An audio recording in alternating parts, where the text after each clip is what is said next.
Bakit mo kailangang magmamakaawa kung pwede naman na siya ang magmamakaawa sa iyo na makiusap para magkabalikan kayo? Hello mga guys, kumusta kayo? Panibagong araw, panibagong video na naman tayo. And sa araw na ito ay isa na namang video ang aking ituturo sa inyo na simpleng gabay o simpleng pamamaraan na makakatulong sa atin. At bago ang lahat, gusto ko lang mag-disclaimer sa mga taong hindi naniniwala at hindi gusto ang mga kagaya nitong video. Please skip this video and maghanap kayo ng videos na gustong gusto nyo, dahil ang video na ito ay para lamang ito sa mga taong naniniwala and gusto mag-try. Sa lahat po ng mga nagko-comment dito sa aking video, dito sa loob ng aking channel, mag-ingat sa lahat ng mga nagre-reply sa inyo na dinadala kayo sa kanilang WhatsApp and Imo app upang makaiwas po tayo sa scam.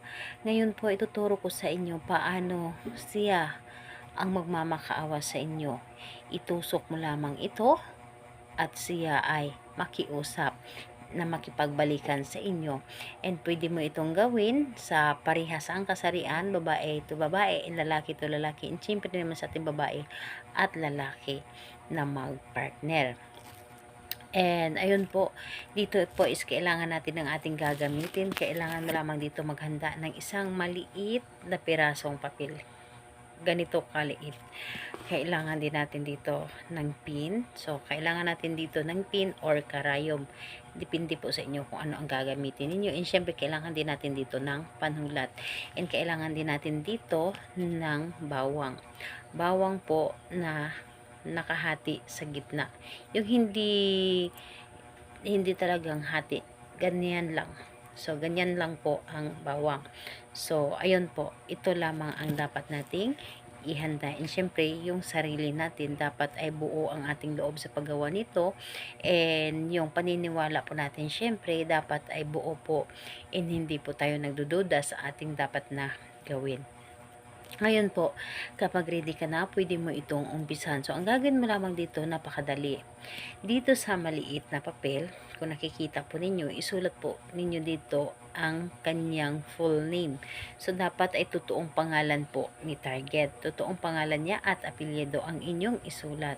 And kapag naisulat nyo na ito, kumuha kayo ng inyong laway at pahiran nyo lamang dito ang kanyang pangalan. So, kumuha kayo ng laway po ninyo at ipahid. Ngayon, kapag napahiran nyo na ito ng laway, tutupiin po ninyo ito papunta po sa inyo. Tupiin ninyo ito ng maliit ng 3 beses. So, ganyan po.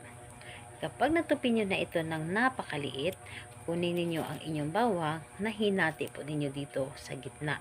So, ayun po. At idikit po ninyo or ilagay po ninyo ito sa gitna ng bawang. Pagkalagay po ninyo dito sa gitna ng bawang, isipin ninyo ng husto ang inyong target bago po ninyo tusukin. Isipin ninyo ng husto na yung sabihin po ninyo sa isip or nakabuka ang inyong bibig na magmamakaawa siya, makikiusap siya, iiyak siya na magmamakaawa na balikan mo or makipagbalikan sa iyo. So, sabihin ninyo dito lahat-lahat kung ano ang gusto ninyong mangyari. And pagkatapos ninyo itong sabihin lahat ng mga nais ninyo, tusukin ninyo ito dito sa gitna, ang bawang, tusukin po ninyo para ito ay magkadugtong muli. So, ganyan po. So, ganyan po. Ay hindi na siya maghihiwalay. So, dapat ay nagkadikit na po ito. So, ang gagawin po ninyo sa bawang na ito, higaan po ninyo ito ng 3 beses or 3 gabi. Sa ilalim ng unan ha, para hindi kayo matusok ng karayom or pin.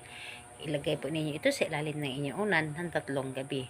Pagkalipas ng 3 gabi, kunin ninyo ito kahit anong oras at ibaon po ninyo ito sa lupa. Ibaon po inyo. Pwedeng sa paso, pwede po.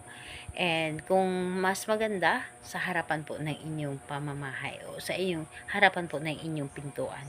Kung may pagbaonan kayo. Pero kung wala, kahit saan na po or sa paso, basta ito ay lupa.